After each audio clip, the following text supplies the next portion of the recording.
E se, após você insultar toda a aristocracia britânica, você só quisesse voltar para sua casa e esquecer de tudo isso, mas pegasse a carruagem errada e acabasse bem longe de Londres? Oi, eu sou Sabrina e hoje eu vou falar para vocês sobre a minha última leitura, Cilada para um Marquês. Mas antes de começar, já deixa um like, confere se você é inscrito no canal e deixa aqui nos comentários se você já leu um livro da Sarah MacLean. Fazia um tempo que eu tava atrás de outra escritora de romance de época que eu fosse amar muito, porque até então eu tenho só duas favoritas, que é a Suzanne Enoch e a Tessa Dare. Só que as minhas duas últimas tentativas foram bem frutíferas. Eu detestei a maior parte das histórias, ou só não me conectei com a escrita. Enfim, as últimas opções que eu busquei não deram certo. Só que eu nunca tinha tentado ler um livro da Sarah MacLean, e eu sabia que ela era muito conhecida e tinha várias histórias, então eu decidi procurar uma que chamasse minha atenção para ler. E esse foi o caso de Cilada para um Marquês. Eu realmente gostei muito da sinopse e fui direto fazer essa leitura, e foi uma surpresa muito positiva.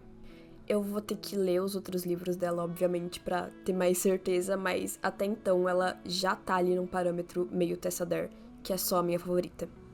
Mas enfim, vamos à história. Deixando claro que eu posso me empolgar um pouco na hora de falar, então talvez esse vídeo tenha spoilers. Eu vou deixar um alerta aqui, porque não me responsabilizo pelos meus atos.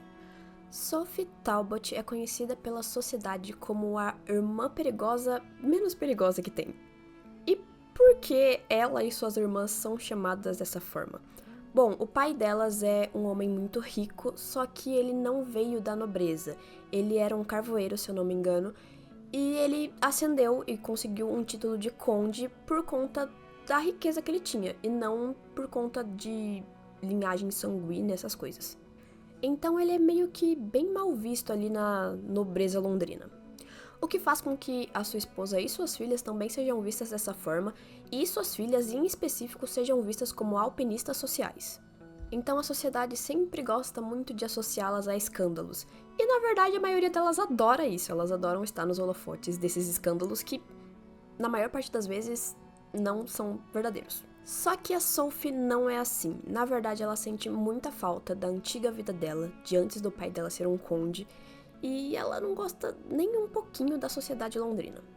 Então, um dia, em uma bela festa de uma duquesa qualquer aí, ela meio que empurra um duque pra um laguinho e faz ele ficar todo molhado, e isso tudo na frente de toda a aristocracia britânica.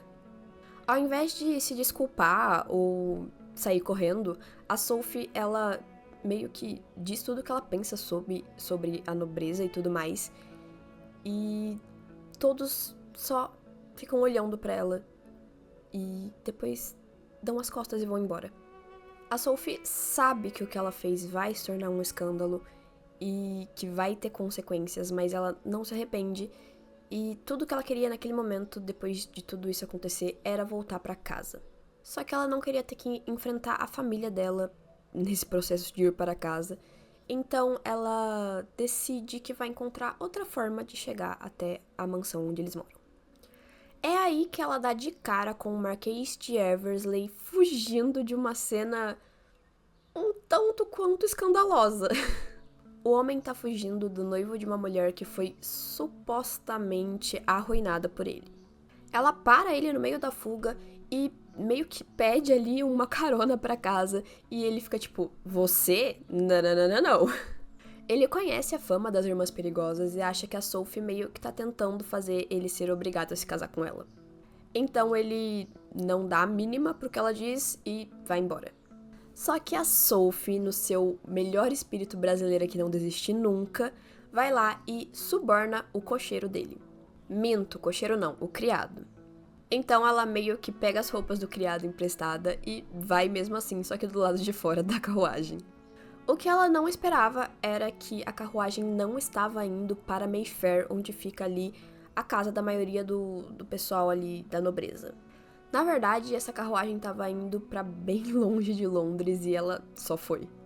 Quando descobre que o seu destino não é a sua casa, a Sophie começa a pensar que, na verdade, aquela casa em Mayfair não é a sua casa. E que talvez o melhor pra ela seja voltar pra onde ela morava com o pai e a família antes deles se tornarem alguém da nobreza, lá em Mossband. Então ela continua a viagem e tem que enfrentar o Marquês quando ele descobre que ela meio que seguiu ele mesmo assim. O Marquês ainda tá super desconfiado sobre, não quer mesmo a companhia dessa mulher, só que uma parte da consciência dele não deixa ele só largar ela no meio da estrada. É aí que eles partem numa viagem no mínimo desafiadora, tendo que aguentar um ao outro enquanto tentam chegar ali no local onde eles devem ir. E é óbvio que um romance vai acontecer aí nesse caminho. Eu devo dizer que eu tenho um fraco por protagonistas que têm baixa autoestima. Talvez porque eu tenha baixa autoestima. Enfim. E desde a sinopse ficou claro que a Sophie seria uma dessas protagonistas. E eu tava ansiosa pra ver como seria a personalidade dela. Porque, obviamente, ela não é só uma pessoa que tem baixa autoestima. A gente não é só isso.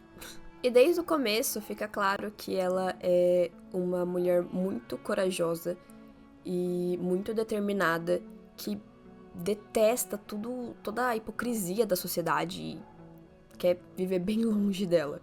Até porque ela não joga qualquer duque num laguinho, ela joga o marido da irmã mais velha dela, que estava traindo a irmã mais velha dela, que está grávida. Inclusive, um adendo aqui, vai ter um livro sobre esses dois. E eu não sei se eu tô preparada pra ler depois desses acontecimentos desse primeiro livro. Mas enfim, voltando. Ela simplesmente não consegue ficar quieta quando vê como aquele cara tá tratando a irmã dela. E realmente empurra ele e enfrenta ele. E eu acho ela muito corajosa por conta disso. E ali ela já se mostrou quem ela era. Isso me fez gostar dela logo de cara. Eu sabia que eu ia adorar a personagem se ela seguisse coerente durante todo o livro, que foi o que aconteceu. Então a gente tinha nosso contraponto ali, que é o rei ou Marquês de Eversley. Na sinopse ele era descrito como um marquês que era conhecido por arruinar moças para os casamentos. Então já ficou um pouco claro aqui o que vinha, né, a ser ele. Só que ele se mostrou tendo uma personalidade muito mais solta e muito mais leve do que eu esperava, eu acho. Talvez eu esperasse um homem um pouco mais carrancudo e ele é mais bem-humorado. Isso fica claro ali desde o primeiro momento que eles interagem. E desde esse primeiro momento eles já têm diálogos que são muito bons. São tipo assim... É uma troca de falas e dinâmica que demonstra que aquilo ali vai ser um negócio muito bom. Basicamente, a gente tem uma troca de provocações o tempo todo. Só que não é uma coisa que cansa. É uma coisa que vai escalonando e vai se tornando algo bem maior e bem divertido. Tipo, é bem legal de assistir. É uma coisa até engraçada, sabe? Você meio que se sente uma comédia romântica. E o livro já seria bom se ele fosse só uma comédia romântica.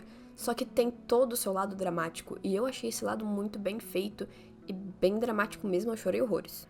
Como é de praxe, né? Não pode faltar em romance de época. O mocinho vai ter um trauma no passado. Assim, eu acho que eu nunca li um livro em que o mocinho não tem um trauma no passado. Não, quer saber? Eu li sim. Foi Os Segredos de Colin Bridgerton. E olha que merda que era. Um homem sem traumas não pode ser um bom homem. Já ficou claro ali, nesse livro. Mas enfim, voltando aqui pro Sarah McLean, alguma coisa com o Marquês. O querido rei, o nome dele é Hader, se eu não me engano. E aí chamou ele de rei. E aí tem uma brincadeirinha com o nome dele ser rei de realeza. Só que eu não faço ideia de como fica isso no idioma original. Inclusive, fiquei curiosa sobre. Enfim, ele tem ali um passado onde ele se apaixonou por uma moça. Eles estavam, tipo, querendo muito se casar. Só que o pai dele, que é um duque, não aceitou essa moça. E na hora que eles estavam fugindo, aconteceu um acidente. E essa moça desviveu. Então, além desse passado trágico, ele tem um propósito na vida que é fazer o pai dele ser infeliz. Por conta, né, disso aí que aconteceu. E aí, ele vai fazer isso não se casando e não tendo filhos para não continuar com a linhagem de duques ali do pai dele. Assim, bem clássico, tá? É uma motivação bem clássica, já vimos em várias histórias do ramo, porém, bem construída, bem feita, então tudo ok. Você pode reutilizar Sarah McLean. Tenho quase certeza que você não foi a primeira, mas enfim, entendeu? E o contraponto é uma mocinha, né, no caso a Sophie, que ela sempre foi vista como a menos. A menos bonita das irmãs, a menos escandalosa das irmãs, a menos divertida das irmãs. Então, assim, como ela teria uma autoestima alta é um pouco difícil de pensar, né? Então, já dá pra entender que a querida, ela tá ali bem pra baixo. Só que isso não desanima ela corre atrás do que ela quer da mesma forma e tá certíssima ela. E ela agora não quer mais viver em Londres. Londres não gosta dela, ela não gosta de Londres, o que ela vai continuar fazendo lá? Então, ela resolve partir e ela resolve que ela vai de qualquer jeito, com a ajuda do rei, sem a ajuda do rei, andando a pé, com uma sapatilha de seda, ela vai. Só que acontecimentos acontecem e o rei, ele se vê protegendo ela dos perigos da estrada, porque apesar de ele repetir para ele mesmo que ela não é problema dele, ele não consegue deixar ela ir sozinha, porque ele se sentiria muito mal se algo acontecesse com ela. Óbvio, porque, né, ela meio que parou naquela confusão porque ele meio que foi um babaca no começo.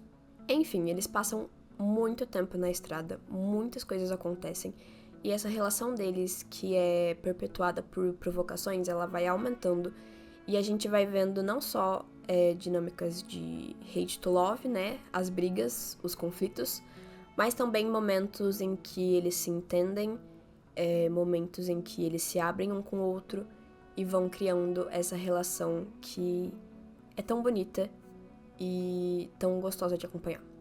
A progressão da história é muito boa. Eu acho que foi muito bem dividido os momentos mais leves com os momentos mais profundos, mais dramáticos. E a história tem plots muito bons, ela tem revelações muito boas e personagens que eu achei muito bem construídos. Então, foi uma leitura muito gostosa, sim, foi maravilhoso, eu não conseguia parar de ler. Nos momentos mais difíceis, de conflitos mais pesados, temos uma carga emocional muito grande que nem sempre é vista em romances de época, até por serem livros mais curtinhos.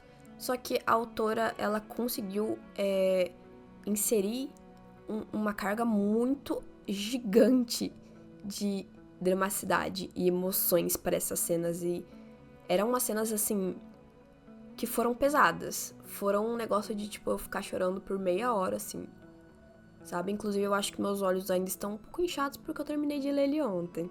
Então, assim, basicamente, pra finalizar os comentários sobre o livro, é uma história muito boa, muito legal, e que com certeza entrou pro meu hall de histórias de romance de época favoritas. Porque os personagens são muito bons, a mocinha é maravilhosa, o mocinho também é muito legal. É muito raro eu ter pensamentos do tipo, nossa, ele com certeza não deveria ter feito isso, ou isso foi uma atitude muito errada. Ele não tem isso. Tá, ele tem. Só que é num momento muito específico em que a gente consegue entender por que ele tem, sabe? Então, ele se demonstra um personagem masculino muito bom. Obviamente escrito por mulher, mas que, assim, é uma pessoa boa. Dá pra perceber que ele é inteiramente bom. E os momentos ali em que ele dá uns tropeços no caminho são completamente justificáveis pela história. Então, não tem um momento em que ele é só um babaca por ser babaca. E toda a interação deles, desde a primeira, é tão bem feita, tão bem construída, que é impossível não querer que eles dois se casem logo, assim, é impossível. A gente deseja isso desde aquele primeiro momento. A gente vê que eles vão dar certo desde aquele primeiro momento. Só que é óbvio que acontecem muitas coisas no caminho pra dar errado. Mas não dá, porque é um romance de época. Você já sabe o que esperar no final. Enfim, pra você que é um grande fã de histórias com hate to love, né? Do ódio para o amor. que gosta dessa dinâmica de provocação e de diálogos bastante inteligentes e de uma história bem profunda e dramática ao mesmo tempo, esse livro com certeza é pra você. Se você gostou desse vídeo e dessa indicação, por favor, deixa o like, se inscreve no canal e conta aqui embaixo se você vai ler ou não esse livro. Muito obrigada por assistir até aqui e até a próxima!